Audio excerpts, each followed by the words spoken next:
Hello, welcome back to another biometrics integration episode. Let me take you straight away to the web browser. I am using Firefox. Here is the application. So suppose I want to enroll my left index finger.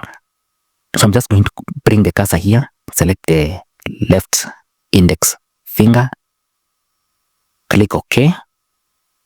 This is where the fingerprint image is going to be displayed. So now let me place my left index finger on the HID DigitalPersona 4500 fingerprint scanner. Observe what happens.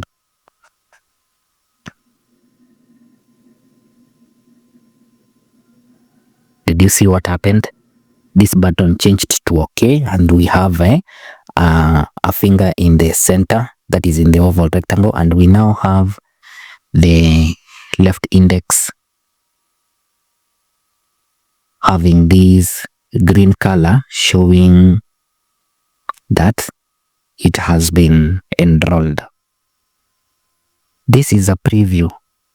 Make sure to stay tuned for the full video of part 3.